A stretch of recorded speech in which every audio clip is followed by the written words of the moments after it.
the Prophet ﷺ, he told us not to step on the grave, and also not to put the corpse in front of you during the prayers, and also not to break any bones of the deceased, because breaking it just like breaking it when he's alive.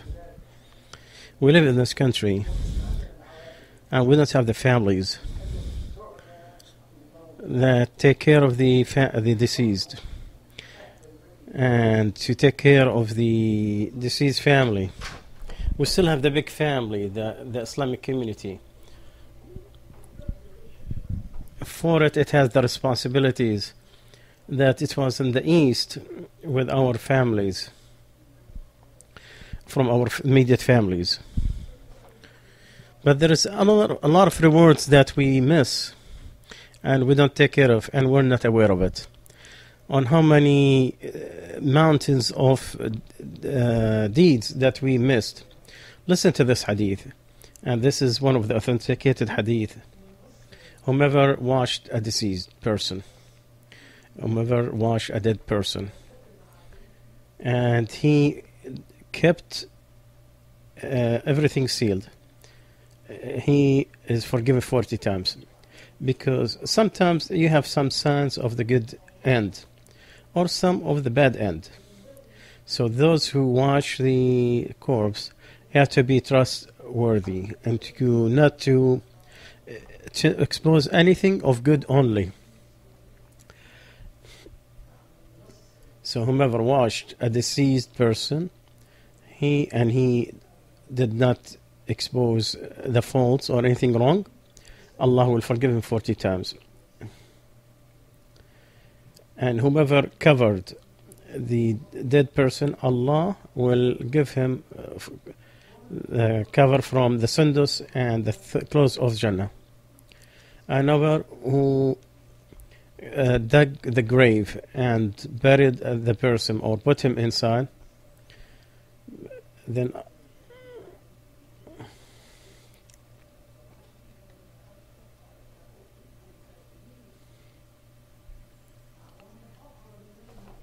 so whoever dug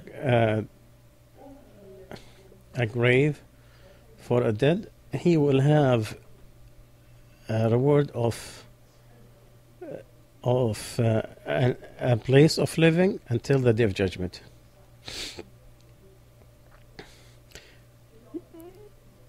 You have taken this dead person from the wideness of the earth and put him in the narrowness of the graves. Allah rewards him the reward as if you have given someone who is needy a place of living. Like if you have found someone who's in need and you give him a place to live in until the day of judgment. Imagine until the day of judgment. Allah will give you that reward.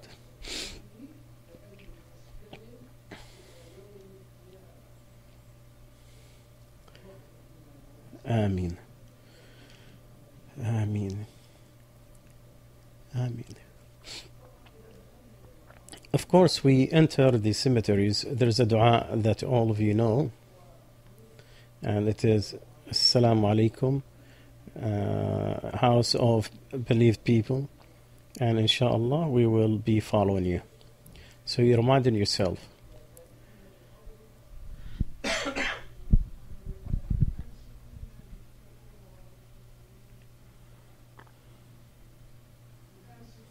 The Sheikh is reciting a poetry about the deceased, saying to the living who put them in the grave, don't be wondering what happened to us, because tomorrow you're going to be visiting us too.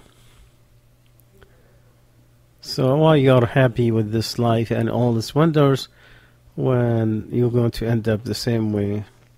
When everything is counted on you, every breath is counted on you. Every day passes by, it's a day passed from your life, and you are going to your destiny, to your death. This death that you're running away, you're going to meet. You're going to face it soon. So take as much of piety, take as much of fear of Allah, so you'll be happy. If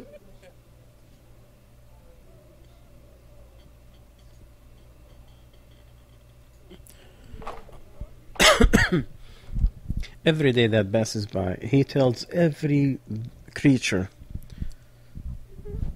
son of Adam, I'm a new creation and I'm aware of all your deeds. So take advantage of me because I'm not coming back until the day of judgment. What passed will not come back.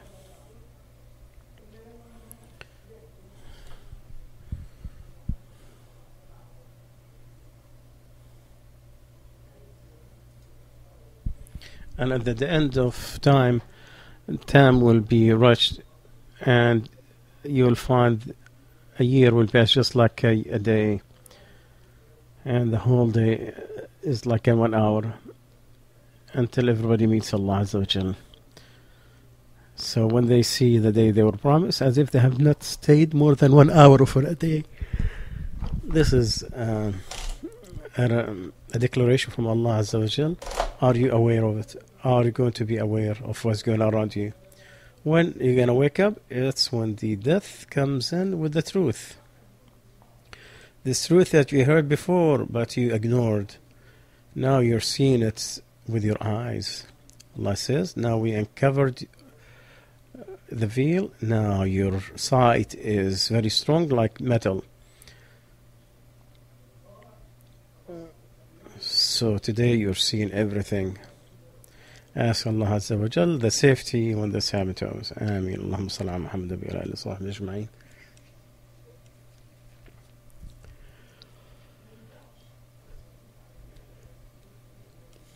You cannot say we could pray on the deceased when we go to the cemetery. No. You should not supposed to pray between the graves. There's a lot of hadith that have that meaning very clearly. The hadith of Anas ibn Malik that the Prophet Salah Al Sawy, he forbid that you pray on the funeral between the graves. There is a musalla next to the masjid, so you pray on the funeral. But between the graves, it was not narrated that it was, and you're not supposed. And the hadith is very clear to forbid that. And the other thing, you're not supposed to sit on the grave. Maybe this is not common here, but in some countries, the death and the living are living together. In some areas, the cemetery is a place of living for people because of lack of space, because people had built it in the past who are capable. They built next to the grave like another room, whatever they called it. It became a place for living for those who have no house. So if you go into that cemetery, you find people living normal, and he will have like something on the grave, like he have his clothes in there, or he will have his utensils, and as if there is no cemetery in there.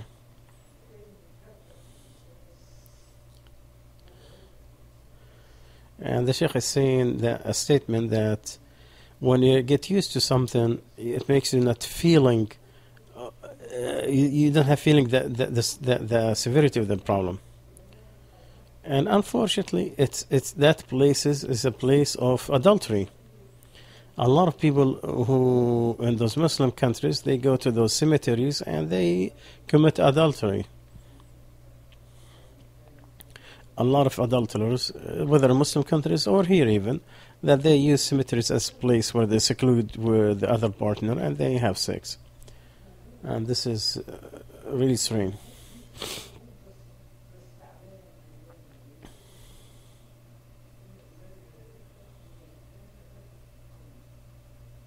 Allah said that this cemetery, these graves, it's a place to remember to contemplate. Just like Allah Azza wa Jal told us, whenever you hear the Quran, or there's so many things that when you hear or you see, it's supposed to be a reminder for those who have a heart, who have conscience. Ask Allah Azza wa Jal to make us among those who are aware. But the hadith is very clear that if you sit on a charcoal and it will burn all your clothes and burn you in it, it's better than you sit on a grave. So to sit on a charcoal that's lit and burn all your clothes and burn you in it, it is better than you sit on a grave. Ameen. If you are passing between the graves, make sure you don't touch the grave with your foot. Be very careful. So if there's places to walk, you walk into those places. But do not step on the grave. It is a crime. And hurting the deceased just like hurting the alive. And to break their bones just like the breaking of the alive. And they have their own right just like when they were alive. And the hadith also to walk on the charcoal or in a very sharp sword. It is better for me that I will walk on a grave of a Muslim. Again, to walk on a charcoal or a sword, or I don't know, something about his shoes. It is better for him, the Prophet, than to walk on a grave of a Muslim. So when you visit the graves, be careful of these meanings. So when you pass between these were alive. They lived this life just like we did. They enjoyed it just like we did.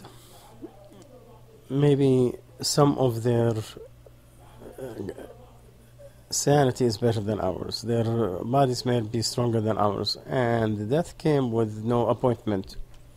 And now they are just corpses. And pieces here and there.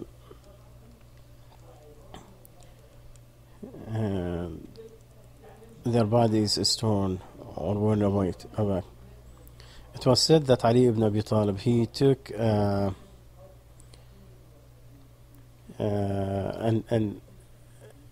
water container made out of mud. He said, how many corpses are you mix of?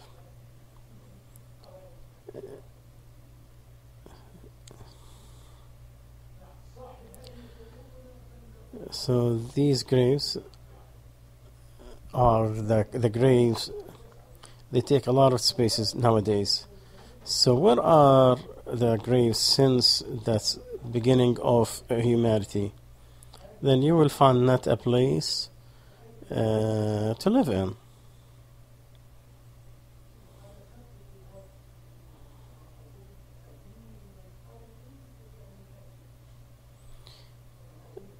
And walk very softly and humbly, because I think this earth is full of the leftovers of these bodies. So you'll have secrecy of these places, and let the death be an advisor to us. And you have to remember Allah Azza wa Jal, or to be quiet. But don't talk, don't make deals, or to smoke cigarettes, and entertain yourself. This is very amazingly unacceptable. People have their calamity, and those who came to condole them, to soften the hearts of the people who lost a loved one. These are talking about entertainment or trade. Son of Umar, he saw a person laughing in a funeral. He said, you laugh at this time? Wallah, I will never talk to you again. So these are a time to be quiet, because this is how you can condole the sorrow souls, the saddened people. So either remember Allah Azza wa Jal, or to say something that's good, or to be quiet. may Allah have mercy on someone who said something good, so he gained reward, or he was quiet and he gained more. And about taking the shoes off when you enter the cemetery, it's among the issues that is disputed before and now. What is narrated, different talks. The first one, it's completely forbidden. If you come to the cemetery, you have to take your shoes off. Unless you have a problem, because there is broken things on the ground, it's too hot. But if there is no excuse, then you're supposed to take the shoes off. This is the first school of thought at this issue. And the hadith of Bashir ibn Khasasiyah, he said, while I was walking with Rasulullah, he looked, so he saw a person walking between the graves, and he had his shoes on. He said, those who have those two shoes, take off your shoes.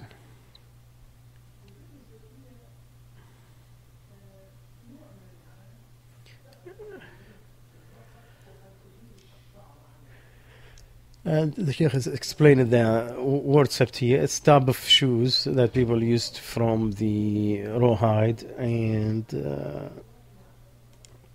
but the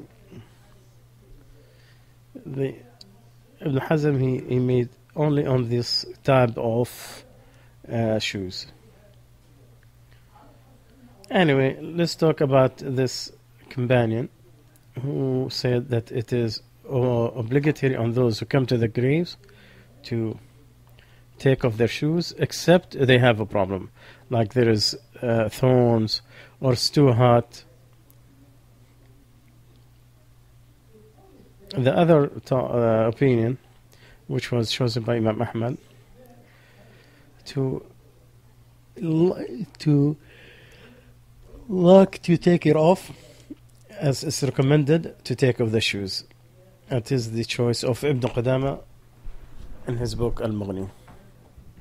So Ibn Qudama in his book Al-Mughni, and the choice of Imam Ahmad, that to take off these shoes are of recommended. And he said,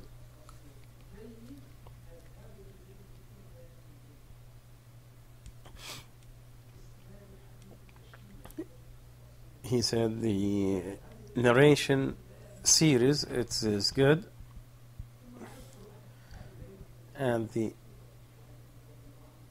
I have one issue, meaning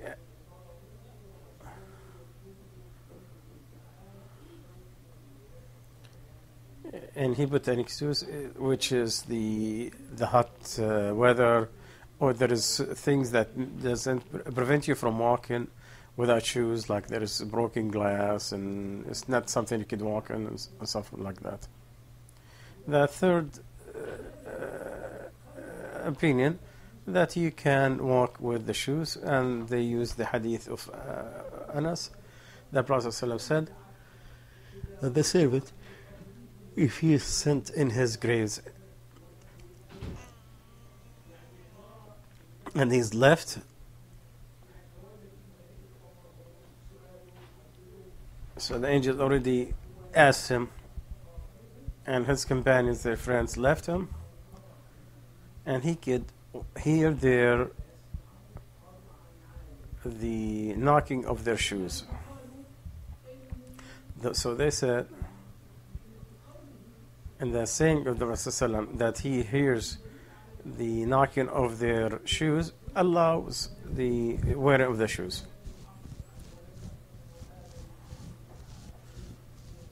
Because he did not said anything, so they have to be between their graves. That means they will not go away from the grave. And then it was said that if it is from the thing that's forbidden, he would have told us. Because he ﷺ never forbid something after he mentioned something else, if it is forbidden. And this is when the Salah Al Sawy used, which is to allow to walk with the shoes. Ibn Qudama, as he says, the majority of the scholars, they don't see anything wrong with that. But Jarir ibn Hassan, he said, and Hassan ibn Sirin, I saw them walking between the graves with their shoes on. The fourth saying is the difference between the Sabti, the rawhide shoes, and only making the forbidden only on that. And it says no one can walk between the graves with the Sabtiyas, which is the rawhide actually. But if they had the hair, then it is allowed. And if one of them had the hair, that's fine. And they said the hadith of Anas, where the dead person can hear the knocking of their shoes from his friends. So this is what the Prophet ﷺ said, and that the people from the Muslims, they will wear the shoes with the cemeteries till the Day of Judgment. When that warning came in, maybe it was for that specific thing. To combine between this, to say, which is the recommendation of Ibn Qudama, that the hadith of Anas make things go from that it is recommended. And this is what Ibn Qudama says. He says, and we can, the order of Rasulullah in the news, and the least is not recommended. But to take off the shoes, it is closer to humbleness and the respect to the deceased. And the saying of the Rasulullah, but the person hears the shoes of people, does not mean it's not recommended. There is no dispute of doing it, but not liking it. But if it is for the person who has a reason, some from taking off, like the thorns or the broken something or the filth that could be, then it is nothing wrong with using your shoes on. And Imam Ahmad said, the person who entered the graves has thorns. He said, does he take off his shoes? He said, this says, make it hard on people and tell people walk in the thorns. If they did, it is okay. But if he didn't do it, there is no problem with that. And then he said, because the excuse is always there in the difficult times.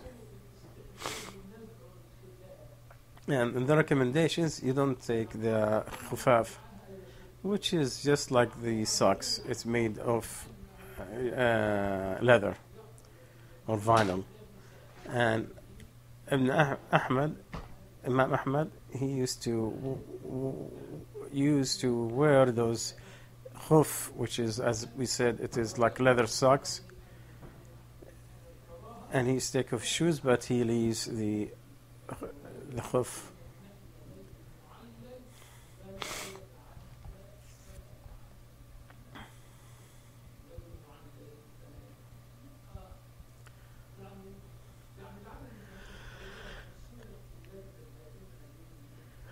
And in the Saudi Arabia, the Lajnat of Ifta, the Conference of Ifta, is it a sunnah or bid'ah? And they answered that it is allowed for whomever enters the graves, take off his shoes, from what they said from Al-Bashir. And they said the hadith, and then they said, Al-Imam Ahmad said, the sanad is good, but I'll use the excuse, and the excuse here the necessity like the thorn and the heat and filth on the road, anything like this. So nothing wrong with the wedding if it is to prevent any problems. Inshallah, we'll continue next week. Inshallah. جزاكم الله خيرا. السلام عليكم ورحمة الله وبركاته. مثل نوره كمشكاة فيها مصباح